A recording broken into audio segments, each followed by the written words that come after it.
Bapak ujiannya beda, saya ujiannya beda. Ujian Ustadz Somad sekarang popularitas. Kemana-mana mesti pakai masker. Kalau enggak semua minta foto. Saya kalau naik pesawat pilotnya minta foto, saya nggak terlalu risau. Pramugarinya minta foto juga. Ini yang saya payah, nggak susah sih. Pede sekali dia ngomong begitu.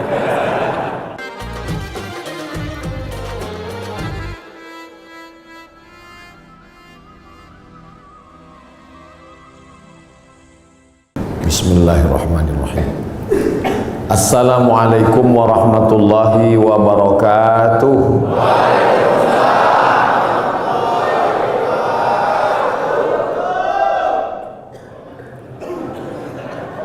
Begitu kalau tentara menjawab. Alhamdulillah wassalatu wassalamu ala Rasulillah wa ala alihi wa sahbihi wa man da'a bi da'watihi wastanna bi sunnatihi ila yaumi liqa'i rabbih. Rabbi shrah li sadri wa yassir li amri wahlul 'uqdatam min lisani yafqahu qawli. Saya berceramah di tengah TNI, tentara ini rasanya sudah sering. Perasaannya ngeri-ngeri sedap. Dulu diundang oleh Komandan Korem Wirabima Riau Pekanbaru, dan biasanya mudah diingat karena mereka buat sesuatu yang khas. Itu teringat terus karena saya disuruh ceramah di atas mobil seumur-umur. Jadi ada sesuatu yang membuat kita teringat. Berganti waktu itu Pak Nurendi, berganti komandan yang baru, itu teringat juga karena unik juga yang dia buat. Tiba-tiba datang ke rumah saya seorang tentara, Pak Dewa namanya. Pulang saya diberitahu tadi ada tentara datang. Saya tanya ngapain? Ngambil baju. Kenapa baju saya diambil? Ini ada apa-apanya ini? Rupanya beberapa hari setelah itu dia kirim 5 baju supaya Ustadz Somad ceramah bajunya ganti-ganti. Teringat. Kemudian pula di beberapa tempat ceramah hampir dibatalkan, tidak boleh, tapi akhirnya jadi. Setelah saya telusuri, kenapa jadi? Karena Bapak Dandim berani bertanggung jawab kalau ada hal-hal nanti yang bisa membuat Ustadz ceramahnya tidak jadi. Jadi saya di kesempatan ini tak dapat disebut namanya satu persatu, ingin mengucapkan banyak terima kasih kepada TNI yang sudah memberikan kontribusi dalam bidang dakwah. Mereka tidak berceramah tapi memberikan jalan. Kata Nabi, man jahaza ghazian, siapa yang memberikan jalan untuk dakwah maka dia sama seperti orang yang berdakwah. Dan siapa yang paling mulia nanti di hadapan Allah belum tentu yang ceramah, boleh jadi kameramen, karena mereka yang menshoot kemudian mengupload dan ditonton orang banyak. Oleh sebab itu siapa yang paling besar pahala jasanya di hadapan Allah? Mudah-mudahan kita semua nanti melihat amal kita di hadapan Allah, dan kita bersama di masjid ini, bersama di majelis duha ini, bersama di masjid Maulid Nabi Muhammad SAW, bersama pula kita nanti di surga Jannatul Firdaus. Kalau nanti Bapak Ibu mencari-cari kenapa Ustadz Abdul Somad tidak ketemu, tidak nampak di surga, cari di ruang VVIP. Kenapa Ustadz tiba-tiba ingat VVIP? Mengingat saudara-saudara yang di atas. Mereka ini ruang VVIP. Masya Allah, tabarakallah. Mengapa saya diundang dalam acara peresmian masjid? Memang itu doa saya selalu, dan saya sampaikan di beberapa ceramah. Tolong jangan undang saya peletakan batu pertama masjid, tapi undanglah saya pada acara peresmian peletakan keramik terakhir.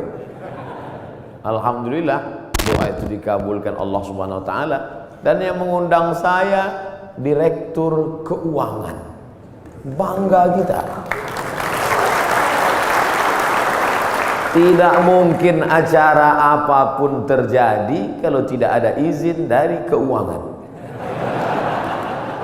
Semuanya bicara uang, materi, duit.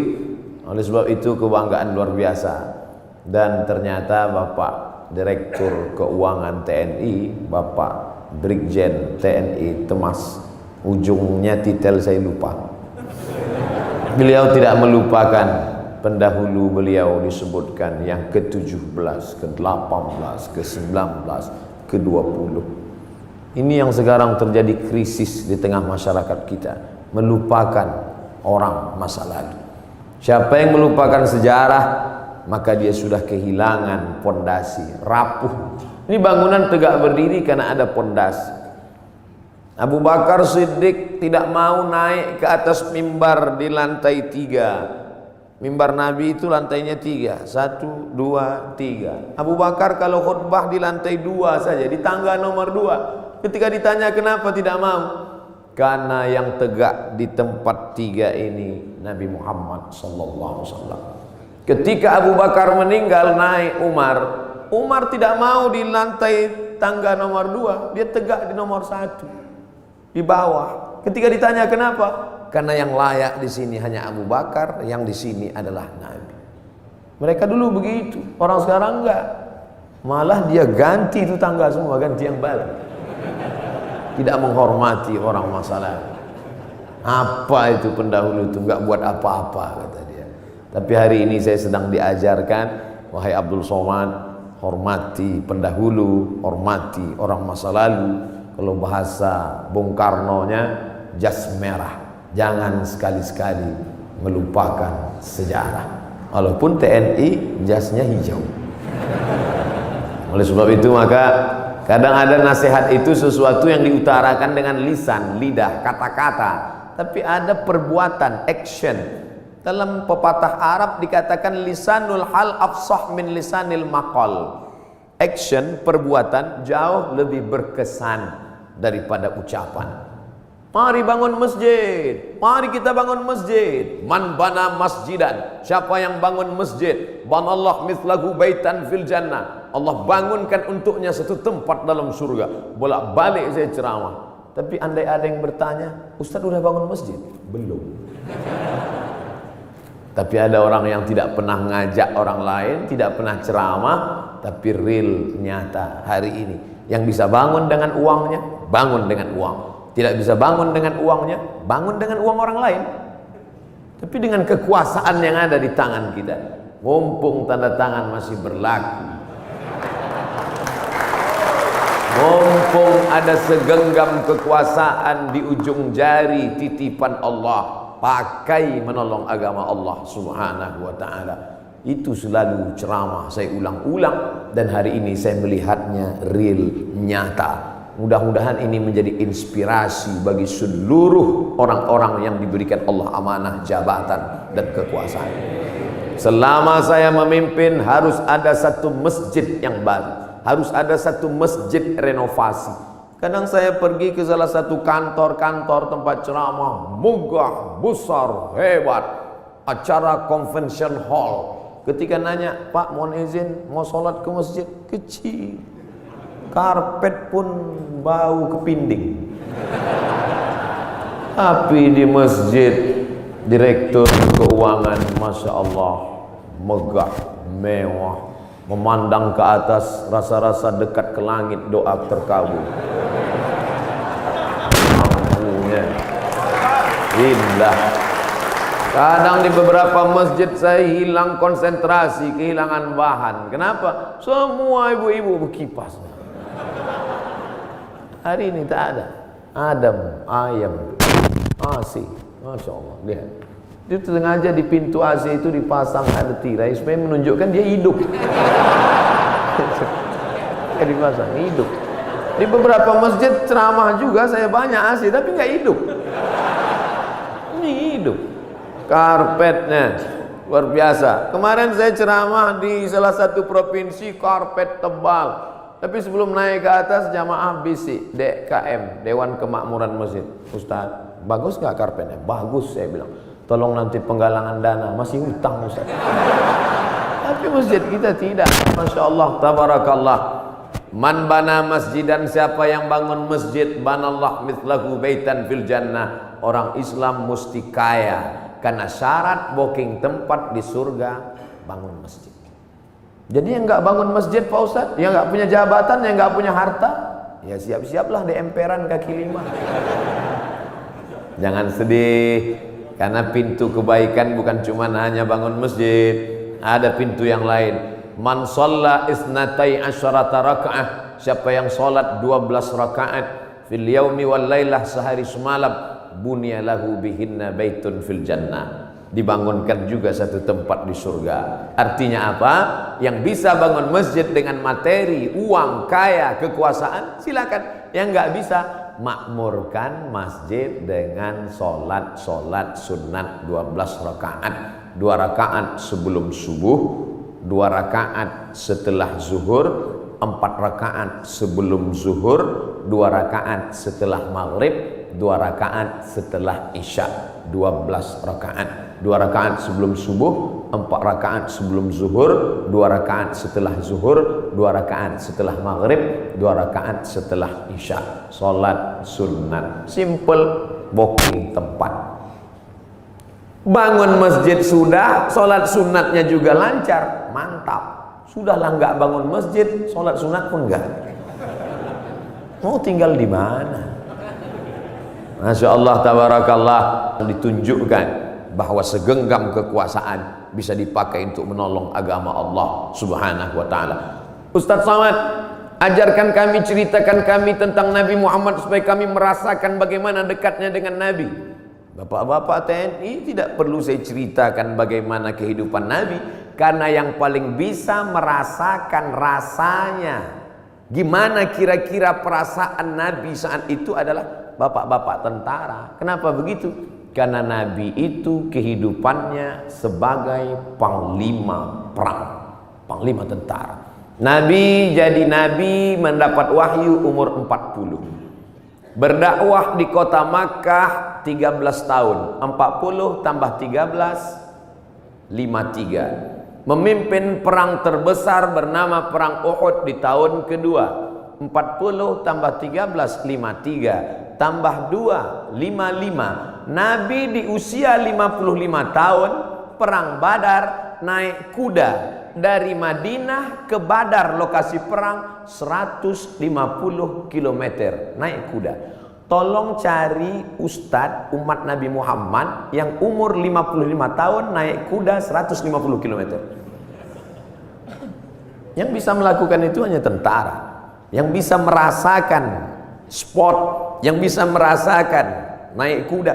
1 jam naik kuda sama dengan 1000 kali push up. Jadi kalau 150 km ditempuh Nabi usia 55, berarti 3000 kali push up. Siapa yang bisa melakukan itu? Saya nggak bisa. Saya ceramahnya aja mungkin bisa ikut Nabi, khutbahnya mungkin, tapi untuk melakukan seperti yang dilakukan Nabi Muhammad SAW, orang yang amat sangat sehat. Nabi umur 55 tahun memimpin perang 150 km, naik kuda 3000 kali push up menurut ilmu kesehatan. Hari ini apa yang dilakukan umat Muhammad umur 55 tahun? Membawa map ngurus pensiun. Jadi yang paling bisa merasakan itu adalah rasa sehatnya, rasa fit fisiknya, rasa kekuatannya. Iyalah, dia kan Nabi, kami kan manusia biasa. Ayatnya sudah dibacakan tadi. Wa ma Muhammadun illa rasul. Muhammad bukan Tuhan, Muhammad bukan malaikat, dia hanya seorang rasul. Qad halat min qablihir rusul. Rasul-rasul sebelum dia meninggal. Adam, Idris, Nuh, Hud, Salih, Ilyasa, Zakaria, Musa, Ibrahim meninggal dunia. Satu diangkat, Isa alaihissalam akan diturunkan di akhir zaman untuk menegakkan agama Allah Subhanahu wa taala. Tapi yang jelas bahwa sebagian nabi itu meninggal, mati, dicabut Allah nyawanya. Dia manusia biasa. Allah tidak kirim malaikat. Seandainya Allah kirim malaikat ke atas dunia ini, orang akan berkata, yalah dia bisa buat gitu, dia kan malaikat. Tapi kita semua bisa berkata, dia manusia, saya manusia. Dia sehat, saya sehat.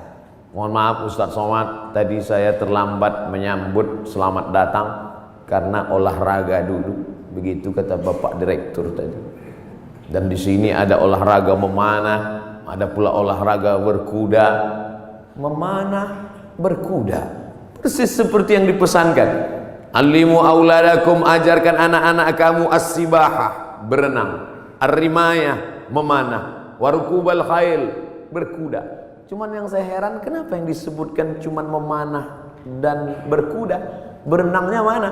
Ternyata tentara tidak perlu disebut berenang, karena kalau tidak lulus berenang tak mungkin lulus jadi tentara. Memanah tepat sasaran. Untuk apa lagi memanah? Kan sekarang sudah ada senjata. Bagaimana nanti seandainya ada suatu zaman lalu lewat meteor besar di atas muka bumi, lalu semua busi-busi tertarik, habis dia sedot seperti busi berani yang lewat di atas bumi, maka semua busi tertarik.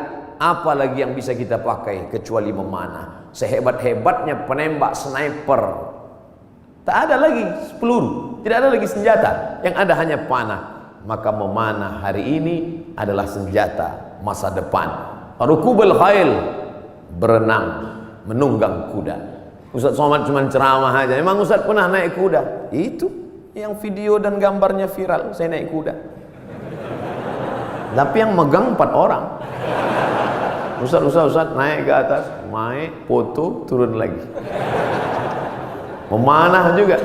Hebat juga Ustadz Somad. Kemarin kami lihat video Ustadz memanah, tepat sasaran. Berapa anak panah tepat terus. Yang diupload yang tepat, yang melesat nggak diupload.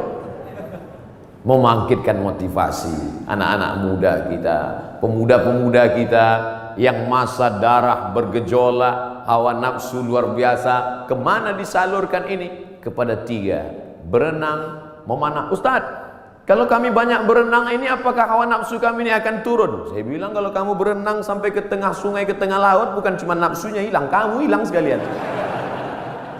Artinya apa? Islam tidak membunuh hawa nafsu, tapi hawa nafsu disalurkan dalam bentuk olahraga. Jadi jangan bayangkan Nabi Muhammad itu hanya duduk berzikir, baca Quran, lalu ketika datang orang cerita mati. Bukan begitu Nabi itu. Nabi itu panglima perang, strateginya luar biasa. Saat perang Badar, Nabi pagi-pagi sudah datang ke lokasi perang. Akhirnya lokasi perang dikuasai Nabi dan musuh ketinggalan. Kenapa Nabi awal? Nabi awal datang menyusun pasukannya di tempat matahari terbit. Karena Nabi pasti duluan, karena sebelum azan subuh dia sudah tahajud. Badannya sehat, habis tahajud witir, habis itu sholat subuh, langsung dia susun barisan. Datang pasukan musuh, sudah kehabisan tempat, sudah di booking duluan. Nabi susun barisan di matahari terbit. 1-0 sudah kena. Kenapa? Karena kalau disusun pasukan di matahari terbit, maka mata musuh silau. Mata yang silau tidak nampak di mana anak panah, di mana tombak, di mana pedang. 1 sudah kalah. Lalu kemudian dari mana Nabi tahu jumlah pasukan? Tempat mereka berkemah, datang seorang sahabat. Ya Rasulullah, ya, apakah ada wahyu turun di mana kita berkemah malam ini? Tidak ada wahyu. Datang sahabat kasih pendapat. Saya ada pendapat ya Rasulullah. Apa pendapatmu? Kita akan berkemah di lokasi ini, tempat oase, tempat air di gurun. Karena dengan menguasai oase, musuh akan kehabisan air minum, karena mereka datang 500 km dari kota Makkah, Madinah, dan sampai di Badar. 2-0 musuh kalah sebelum perang. Apakah Nabi ketika itu datang anak buah sahabat, ya Rasulullah, ini saya ada ide kamu jangan pakai, saya cukup dari Jibril aja. Nabi sebagai pimpinan mendengar saran dari bawahan, padahal dia menerima wahyu dari Allah Subhanahu wa taala. Poin yang ketiga, Nabi SAW tahu berapa jumlah musuh. Hebatnya strategi intelijen Nabi. Bagaimana caranya? Ketika Nabi melihat ada seorang pasukan dari kafir Quraisy mengendap-endap, kata Nabi, tangkap dia. Tapi ditangkap bukan untuk disiksa. Kebetulan yang mereka tangkap ini adalah tukang masak yang mengambil air. Ditangkap, ditanya oleh Nabi, berapa jumlah pasukan kalian? Kata tukang masak, mana saya tahu, saya kan cuma masak. Masa pasukan itu kan yang tahu pimpinan. Nabi tanya, kamu kalau masak pagi siang berapa ekor kambing, berapa ekor onta? Dia sebutkan, makannya sekian seekor onta, masaknya hari ini sekian kambing. Dari jumlah makanan Nabi bisa tahu, kalau begini makanannya berarti pasukan kalian sekitar sekian dan kita akan susun. Nabi perang penuh dengan strategi. Jadi jangan bayangkan Nabi dengan sahabat itu perang bismillahirrahmanirrahim, la haula wala quwata illa billah. Al-haqqu bila nizam yaghlibuhul batil bin nizam. Kebenaran yang tidak dimanage dengan manajerial yang baik akan dikalahkan oleh kebatilan, tapi diatur dengan manajerial yang baik. Nabi strategi cari tempat, dia menang. Strategi awal susunan barisan, dia menang. Strategi berapa jumlah pasukan musuh, dia menang. Setelah siap strateginya, baru dia berdoa di tengah malam. Saat dia berdoa itu dari Isya sampai subuh, datang Abu Bakar tengah malam mendekati Nabi. Hasbuka ya Rasulullah, wahai Nabi Muhammad, cukuplah berdoa itu, berhenti, doamu pasti dikabulkan Allah. Tetap dia berdoa sampai subuh. Lengkap persiapan mental, spiritual, kecerdasan intelijensia otak, dengan kelembutan hati berdoa. Hari ini orang hanya berdoa tanpa berusaha, berusaha tanpa berdoa sombong, berdoa saja tanpa usaha pesong. Pesong bahasa Melayu gila. Kesiapan inilah yang agaknya dimatangkan. Alhamdulillah hadir juga bersama kita Bapak Direktur Bintal, hadir bersama kita. Bimbingan mental, spiritual ini harus terus dijaga. Ustaz Abdul Somad, di keuangan ini harus terus mentalnya dijaga. Kenapa begitu Pak? Tantangannya luar biasa. Tantangan apa? Duit. Kalau diawasi kamera CCTV, ada masanya kabelnya dimakan tikus. Kalau diawasi CCTV, ada kalanya pemadaman bergilir. Kalau diawasi atasan, atasan akan keluar kota. Maka ditanamkan mental dia. Siapa yang mengawasi dia? La ta'khudhuhu sinatun wala naum. Dia yang tidak mengantuk, dia yang tidak tidur. Itu yang mengawasinya. Kemarin saya ceramah di Medan. Pagi-pagi selesai ceramah di masjid, makan. Ustaz Somad, kenalkan, saya Fulan dari Kodam 1 Bukit Barisan. Masya Allah. Ya Pak, makan. Allahumma barik lana fima razaqtana wa qina azabannar. Bapak enggak makan? Bapak enggak makan? Kenapa enggak makan? Puasa sunat, puasa. Astagfirullah. Yang ngajak puasa saya, yang enggak puasa saya. Untungnya saya ada alasan. Ustaz enggak puasa, musafir. Dari Riau ke Medan 600 km. Musafir. Sholat ada di jamaah kosong. Untung ada musafir. Marilah puasa, marilah puasa. Jadi kalau ada di antara bapak-bapak puasa sunat, itu bukan untuk ngecilin perut. Kalaupun perutnya kecil karena puasa sunat, bonus. Tapi yang utama dari puasa itu adalah merasakan pengawasan Allah Subhanahu wa ta'ala. Mungkin di direktorat yang lain puasanya dikit, tapi untuk di keuangan ini mesti banyak puasanya. Kenapa? Karena pengawasan Allah harus ditanamkan. Masuk ke dalam WC, toilet, kamar mandi, kunci pintu kanan kiri atas bawah, nggak ada yang melihat. Andai diambil air seteguk diminum, nggak akan ada yang tahu. Jangankan seteguk, kepala kita masukkan ke dalam. Sebelum keluar dari kamar mandi, keringkan bibir, miringkan kepala. Buat agak-agak lemas. Siapa yang tahu? Panas hari ini ya? Iya panas. Tapi Allah kalau mau buka kan, tahu kenyang. Yauma tublas sarair, sampai masanya dibukakan Allah segala rahasia. Apa pelajaran di balik puasa sunat itu? Kalau bukan menanamkan kehadiran Allah, keberadaan Allah, pengawasan malaikat. Untuk apa pengajian-pengajian itu? Kalau dengan pengajian datang rasa takut pada Allah, kalau dengan pengajian makin ngeri menghadapi mati, kalau dengan pengajian takut makan haram, lanjutkan pengajian. Tapi kalau dengan ngaji cuman hafal dalil, mendebat orang, nyalahkan orang, ganti pengajian yang baru. Ganti dengan pengajian yang membangkitkan semangat rasa takut kepada Allah. Angkat takbiratul ihram, pandang hanya tempat sujud saja. Allahu Akbar. Namanya takbiratul ihram. Ihram diambil dari kata haram, yang sebelumnya halal menjadi haram. Kepala-kepala kita, yang gatal kepala kita, yang menggaruknya kita. Tapi ketika kita garuk lebih dari 3 kali, haram, batal. Pada saat itu orang hanya melihat tempat sujud. Siapapun dia, di saat itu sholat kita sedang disadarkan bahwa kita sedang berada di depan Dia pencipta langit dan bumi. Kita serahkan semuanya kepada Dia. Inna sholati wa nusuki wa mahyaya wa mamati lillah. Sholat bukan gerakan, sholat bukan hanya ritual, sholat bukan bim salabim abrakadabra bacaan yang dihafal sampai kita pun tak ingat tahap yang kita baca. Satu hembusan nafas tuntas, iftitah, fatihah, ayat. Bahkan sekarang kalau ada orang sholatnya lama malah diajak, itu si anu kok lama ya? Maklum mu'alaf baru masuk Islam.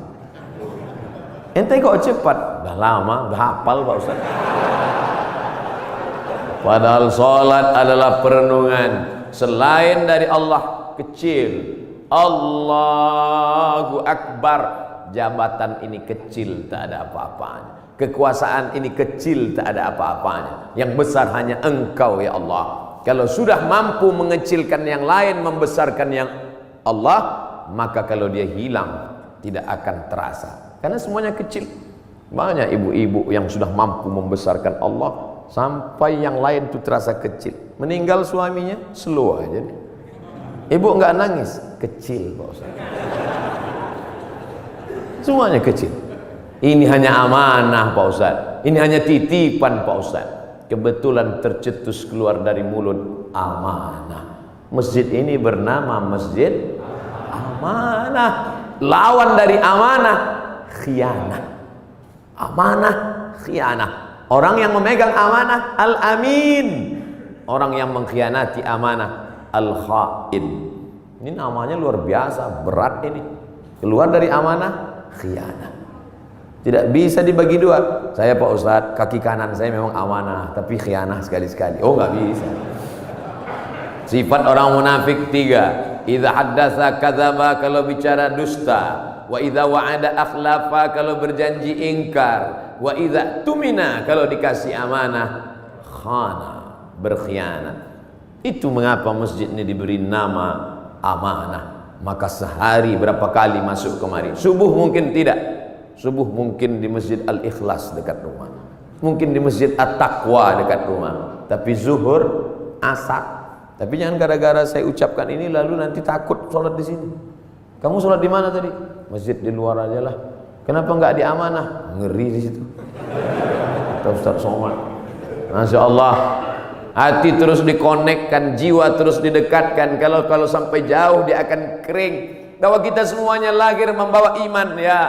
Iman ini sudah kita bawa sebelum masuk ke rahim ibu kita. Inna ahadakum yujma'u khalquhu fi batni ummihi arba'ina yawman nutfah. Kamu diciptakan dalam perut ibumu 40 hari dalam bentuk sperma. Summa yakunu 'alaqatan, berubah 40 hari dalam bentuk darah. Summa yakunu mudghatan, berubah 40 hari dalam bentuk daging. 40 hari air, 40 hari darah, 40 hari daging, 120 hari datang malaikat membawa roh yang sudah ready. Belum ada kulit, belum ada kuku, belum ada bulu, belum ada darah, belum ada daging, belum dibawa malaikat.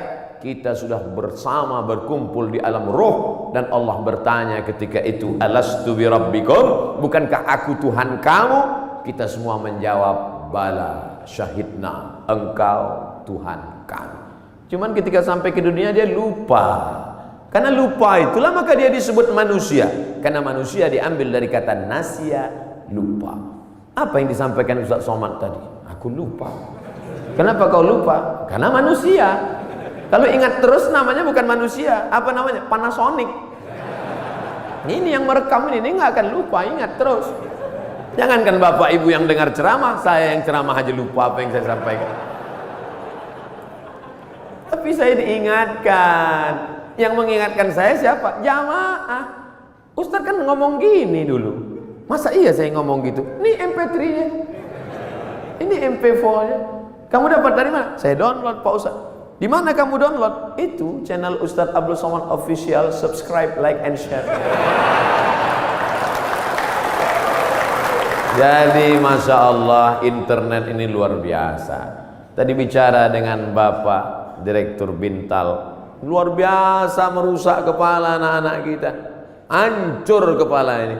Ustaz Abdul Somad, perhatikan ini gambar otak yang habis ditabrak truk, pecah, berderai.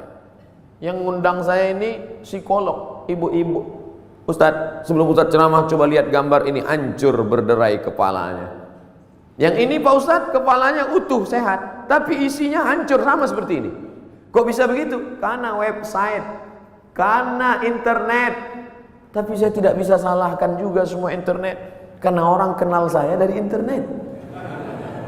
Mencaci maki saya juga di internet. Oleh sebab itu maka pisau internet bermata dua, satu ke atas, satu ke bawah. Dipotongkan ke ayam, bagus. Dipotongkan ke bebek, oke. Dipotongkan ke sapi, bisa jadi hewan kurban. Tapi kalau ke atas memotong leher dan urat nadi, dia bisa mati. Siapa yang bisa mengontrol sekarang? Kalau bukan iman dan takwa kepada Allah Subhanahu wa ta'ala. Maka saya bangga, Ustaz Abdul Somad, ini imam kita, ini khotib kita, pakai baju tentara. Kami yang sipil, yang tidak punya seragam ini, terus terang amat sangat bangga melihat bapak ibu menjadi khotib, melihat bapak ibu jadi imam, melihat bapak ibu menjadi orang yang sholat berjamaah. Dulu susah kalau mau menasihati orang. Mari sholat, mari puasa, mari berjamaah. Sekarang saya tinggal simple aja ngasih tahu. Anak-anak SMA, anak-anak pesantren, lihat itu. Bapak tentara sholat di masjid, bapak polisi pengajian. Ibu-ibu pun mudah sekarang nasihati anak-anaknya. Lihat tuh, Pak polisi sholat di masjid, Pak tentara sholat di masjid, Angkatan Udara sholat di masjid. Pistol mereka besi. Bapakmu nggak punya pistol, nggak sholat. Mudah memberikan motivasi, mudah memberikan semangat. Oleh sebab itu kebersamaan kita ini, apapun seragam yang kita pakai, itu hanyalah casing saja. Apapun jabatan kita, itu hanyalah jalan saja.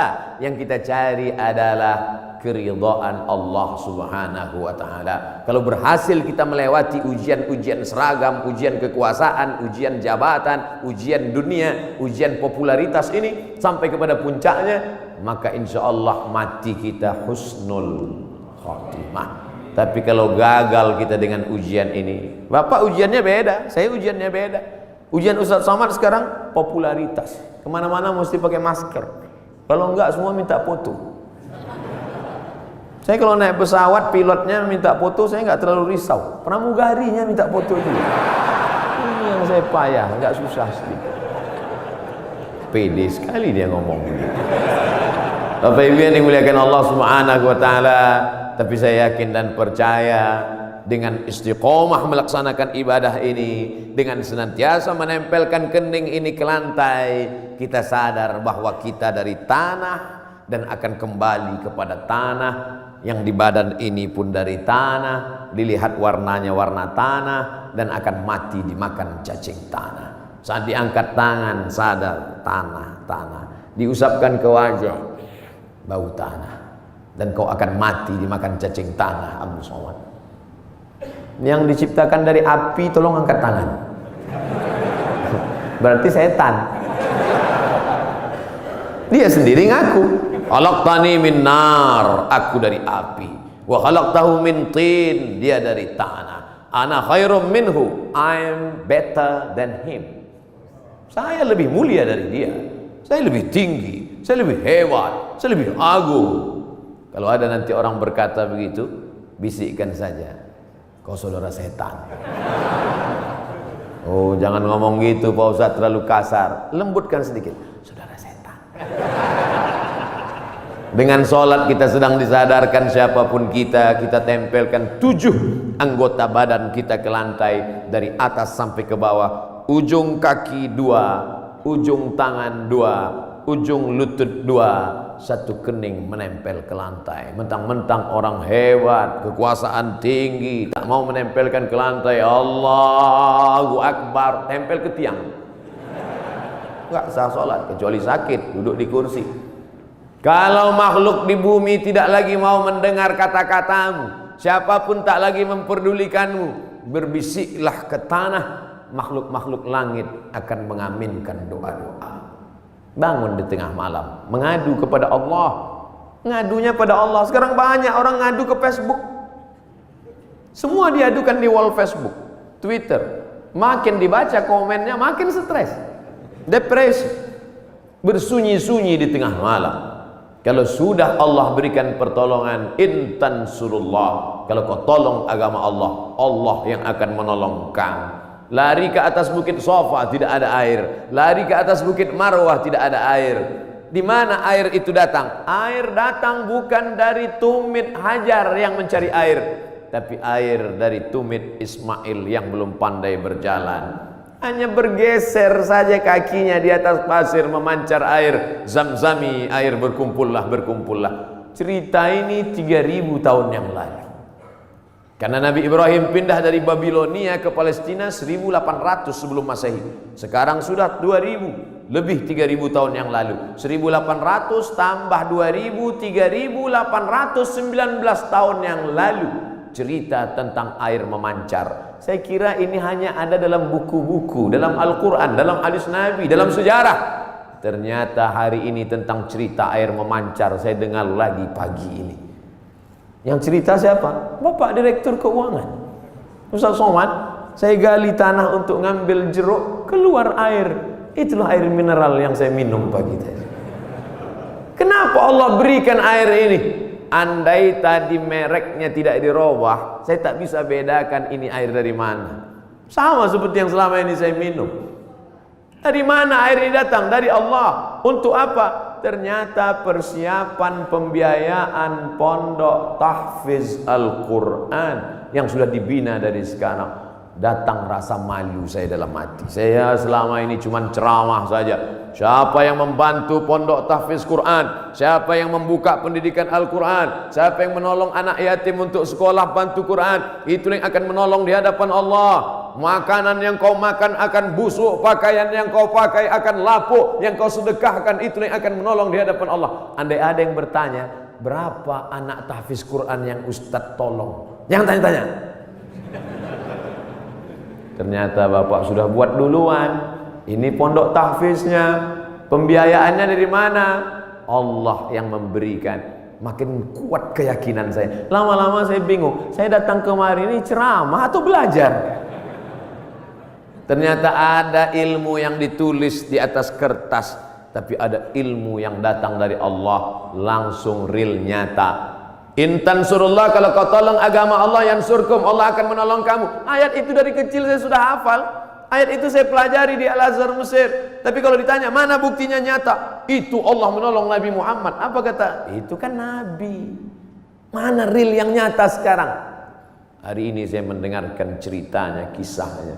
Hari ini saya nampak real dengan nyata. Kalau kau tolong anak yatim, kau tolong pondok tahfiz Quran, kau tolong orang menghafal Quran, Allah akan menolong engkau. Sumber air mineral yang lulus lembaga badan pengawasan obat dan makanan menyatakan air ini layak. Siapa yang memberikan? Innama amruhu idza arada syai'an ayaqula lahu kun fayakun.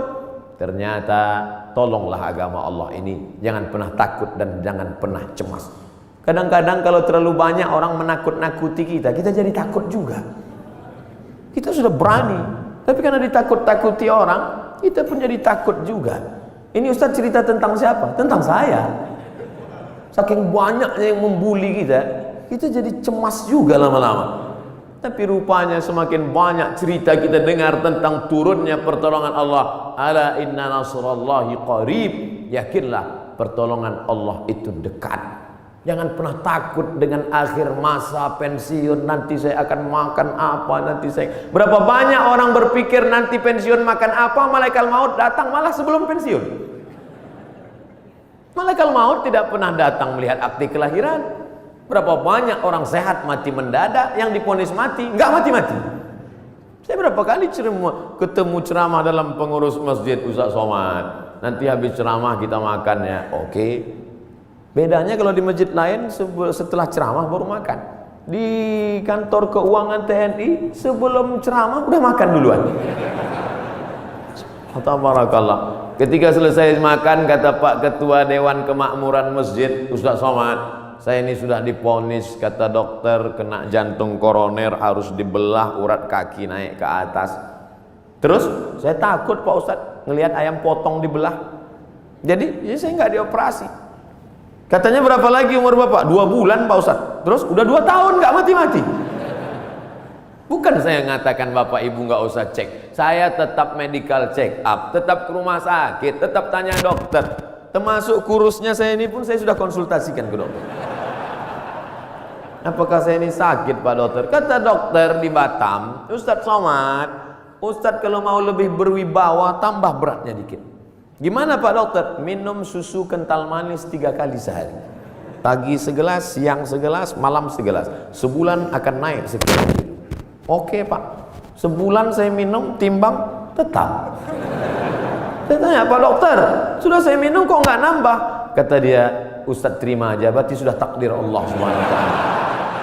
Yang penting saya sehat. Ini saya ceritakan supaya Bapak Ibu tidak terlalu memaksakan diet ingin seperti saya. Bapak gemuk, yang penting sehat. Ibu bapak yang penting sehat, beribadah. Apapun judulnya, hidup ini adalah ibadah. Karena tujuan Allah menciptakan kita, wa ma khalaqtul jinna wal insa illa liya'budun, ibadah. Cuman kekeliruan kita memahami ibadah terlalu sempit. Salat, zakat, puasa, haji, baca Quran, cuman itu ibadah. Padahal di kantor dari jam 8 pagi sampai jam 4 sore adalah ibadah. Kalau dipahami ini, ngurus keuangan negara, TNI ini adalah ibadah ringan. Dan kita tidak akan mungkin curang. Sebagaimana kita jujur dalam sholat, sebagaimana kita jujur saat di Masjidil Haram, begitulah kita jujur di kantor kita. Karena pekerjaan kita adalah ibadah. Tapi jangan dibalik. Nanti pas azan zuhur, Allahu Akbar, Allahu Akbar, tetap buat laporan. Loh, ente nggak ke masjid amanah? Ibadah. Nah, ini harus diluruskan juga. Ada ibadah mahdhah yang pure original, memang ibadah, ada rukunnya, ada syaratnya, ada wajibnya, ada sunatnya, memang ibadah. Sholat, puasa, itu ibadah. Tapi ada aktivitas sehari-hari bernilai ibadah. Ustadz, Allah itu nggak adil loh Pak Ustadz. Loh, kamu bilang Allah nggak adil, bisa kafir, bisa murtad. Masa laki-laki enak bisa puasa sunat, laki-laki bisa zikir, laki-laki bisa baca Quran. Kami Pak Ustadz 9 bulan 10 hari nggak bisa ibadah. Ibu, hamil itu pun ibadah. Hamil itu ibadah, karena akan melahirkan anak-anak yang soleh. Sejak itu alhamdulillah ibu-ibu sudah punya jawaban. Kalau ada atasannya nanya, kamu ini sebentar-bentar cuti hamil, sebentar cuti hamil, apa ini? Ibadah. Malah anak itu adalah ibadah yang tidak akan putus. Kalau ada di antara bapak yang rajin sholat duha, meninggal dunia, putus. Yang rajin baca Quran, meninggal dunia, putus. Tapi ada ibadah yang tidak putus. Waladun salihun, anak yang soleh. Apa tidak bangga Abdul Somad pagi ini? Anak tentara, hafal Quran, sekolah di Yordania, ngomong dengan Ustaz Somad bahasa Arab. Untung saya masih ingat bahasa Arab. Saya sudah pulang dari Arab 2006, 4 tahun di Mesir, 2 tahun di Maroko, S3 di Sudan. Saya cerita ini untuk ngasih tahu bahwa saya bukan Ustaz kaleng-kaleng itu.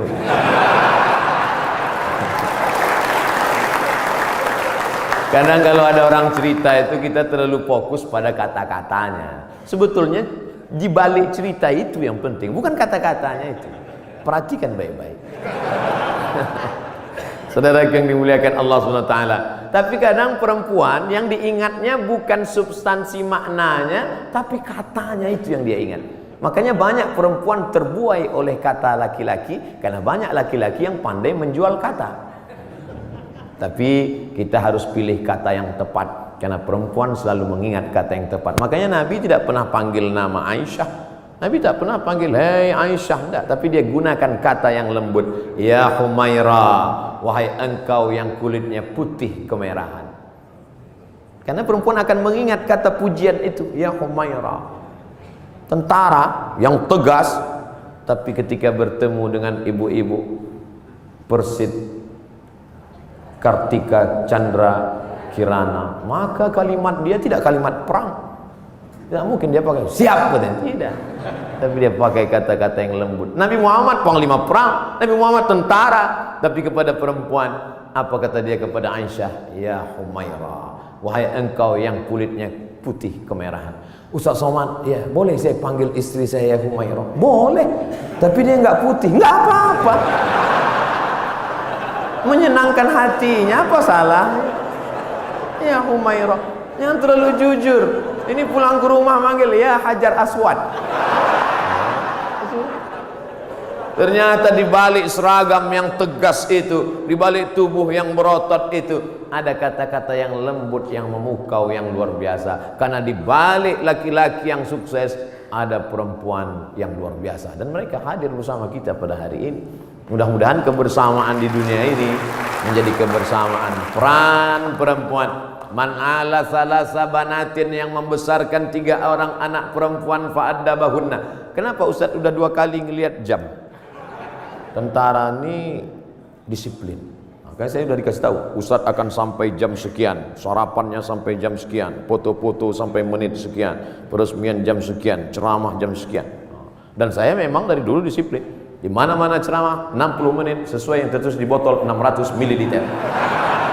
Pernah lebih, nggak pernah kurang. Tadi saya mulai jam 8.15, akan berakhir jam 9.15. Tapi ternyata ceramah di depan Bapak Ibu hari ini, waktu terasa begitu cepat berlalu. Sudah jam 9:05, 10 menit lagi berakhir. Padahal rasanya saya baru 5 menit aja di atas. Kata jamaah, Ustadz aja yang merasa cepat, aku udah lama kali udah. Bapak-bapak yang bagian ceramah, yang bagian kultum, yang bagian kata sambutan, itu pasti punya selalu ada rasa di hatinya. Kadang ada tempat itu kita ceramah terasa lama sekali. Kadang-kadang dilihat jam itu seperti tak bergerak. Tapi ada pula saatnya kita ngomong lancar, cair. Itu saya pribadi, itu tergantung jamaah yang mendengar. Kalau hati dia terbuka, itu kita lancar. Tapi kalau hati dia tertutup, apalagi mata dia tertutup,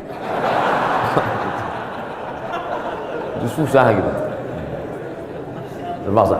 Saya terus terang Bapak Ibu, ceramah ini dari pulang Maroko 2008, sekarang 2019, 11 tahun sudah. Masuk kantor, keluar kantor, kantor dinas, kantor badan, kantor polisi, kantor tentara, dari mulai Polres, Polsek, Polda, jumpa Pak Kapolri, jumpa dari mulai Dandim, Danrem, sampai jumpa semua. Macam-macam udah saya rasakan. Ada kadang atasan itu duduk saya, dinaikkannya kakinya pas ke wajah saya. Ingat saya yang berkesan gitu, ingat saya. Sampai mati saya nggak mau datang lagi. Ustadz dendam nggak? Ingat aja. Nah, pernah juga saya pas ceramah, saya sedang ceramah, mereka cekikikan di belakang, kiki. Lalu saya tutup aja, demikianlah tahu saya ini, saya pun pulang. Mereka nanya sampai ke parkir, kenapa Ustaz, ada apa? Saya bilang, la tu'alliqil jawahir fi a'naqil khanazir. Jangan gantungkan permata di leher babi. Karena babi tidak bisa membedakan mana pasir, mana permata, mana rambut, mana ijuk, mana rumput, mana ilalang, mana padi. Dia tidak bisa bedakan. Tapi hari ini di depan bapak-bapak yang berseragam, jenderal-jenderal, bintang 1, luar biasa. Itu aja yang saya tahu bintang, yang lain saya tak tahu. Saya merasa dihormati, dimuliakan. ceramah saya didengar. Pernah juga saya ceramah di salah satu kantor, waduh, ramai, hebat. Begitu selesai ceramah, semuanya merebut absen. Rupanya di absen atas. Ketakutan. Tapi hari ini saya merasakan ada ketulusan. Mudah-mudahan amal kita ini karena Allah Subhanahu wa ta'ala. Dari bunyi aminnya bisa saya tangkap, memang betul. Jadi bahwa masjid ini sudah diresmikan, sudah dibuka, sudah dilaksanakan sholat berjamaah, nikmat terbesar. Selesaikah? Belum. Ada yang paling penting, istiqomah.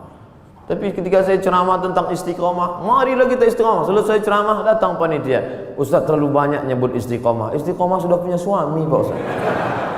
Istiqomah yang kita maksudkan adalah angin datang, ombak memecah, angin puting beliung, tapi kita tetap melaksanakan sholat berjamaah. Karena ini yang bisa menolong kita. Yang lain tak bisa menolong saat malaikat maut mencabut nyawa. Yang bisa meringankan itu hanyalah la ilaha illallah Muhammadur Rasulullah. Yang belum membuat apa yang sudah dibuat, ini menjadi inspirasi. Mesti ada dalam hati berniat, kalau aku punya jabatan itu nanti, kalau aku punya harta itu nanti, kalau aku punya tanda tangan itu nanti, aku akan buat seperti ini. Jangan diucapkan, takut tergigit lidah, camkan dalam hati. Kalau nanti aku bisa begini, aku akan sekolahkan anak yatim.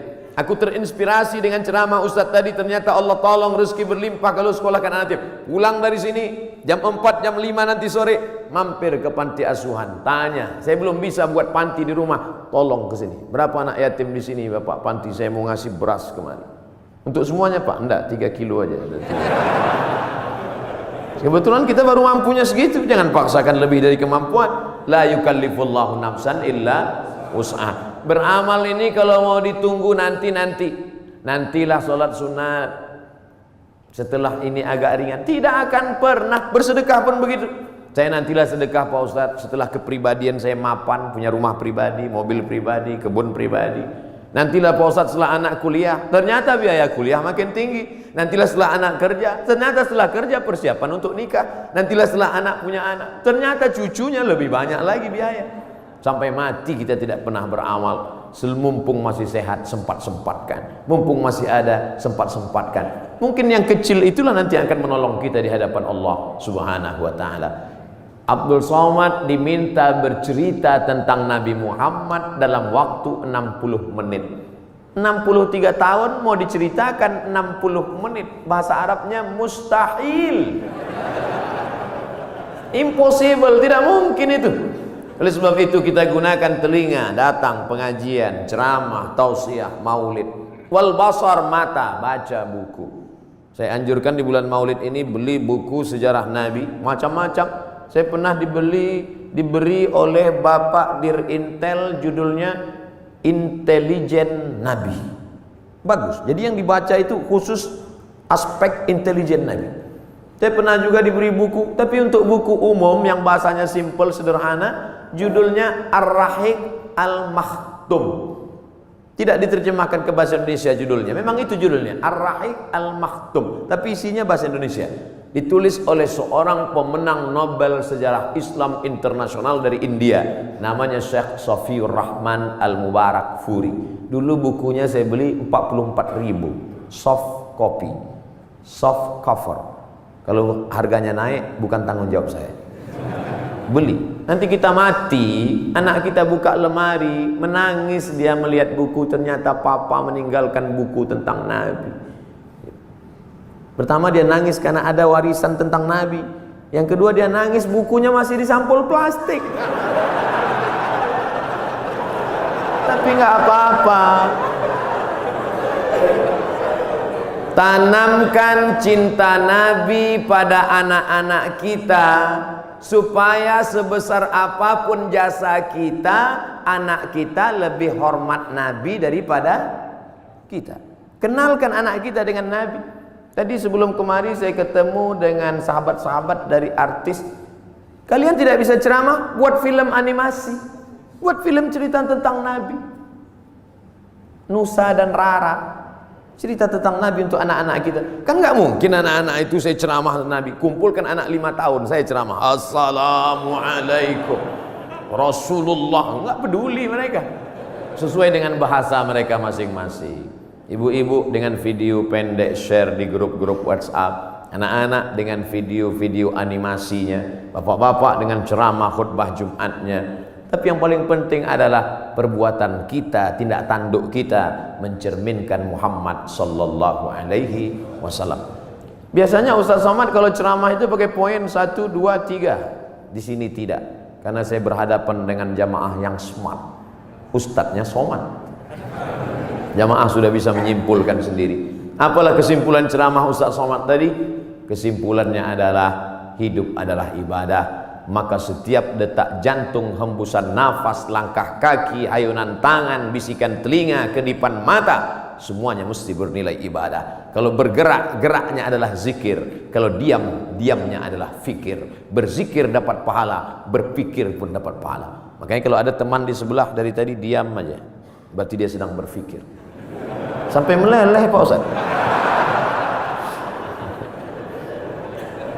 Waktu-waktu kosong diisi dengan Allahumma sholli ala sayyidina Muhammad wa ala ali sayyidina Muhammad. Allahumma sholli ala sayyidina Muhammad wa ala ali Muhammad. Allahumma sholli ala sayyidina Muhammad wa ala Muhammad.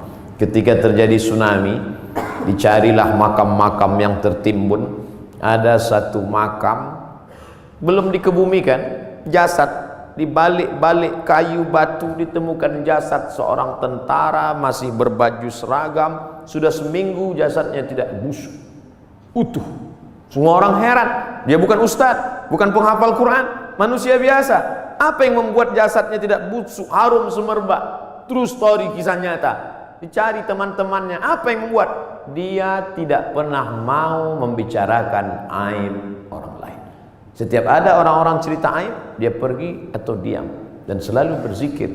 Allah jaga jasadnya dari cacing tanah, Allah jaga jasadnya dari bakteri sehingga tidak tercium bau aroma bangkai, karena dia selalu menjaga aib orang lain. Amal kecil, simple, sederhana yang disangka tidak apa-apa, tapi ternyata besar di hadapan Allah Subhanahu wa ta'ala. Sebelum kita berdoa, saya minta request satu doa. Dimanapun Bapak Ibu berada, doakan Abdul Somad supaya mati husnul khatimah. Jangan sekarang, kita masih ada jadwal banyak lagi. Tapi mati tidak bisa di-request. Jangan pernah takut pada mati. Yang perlu kita khawatirkan apa bekal kita bawa menghadap mati, menghadap Allah Subhanahu wa ta'ala. Di akhir majlis, majlis yang dihadiri malaikat, majlis yang dibanggakan Allah, majlis yang diaminkan oleh orang-orang soleh, mari kita berdoa. Mohon ampun banyak silap dan salah. Astaghfirullahalazim, astaghfirullahalazim, astaghfirullahalazim alladzi la ilaha illa huwal hayyul qayyum wa atubu ilaih. Ala hadhihi niyyah, untuk niat yang baik ini. Al-Fatihah. A'udzubillahi min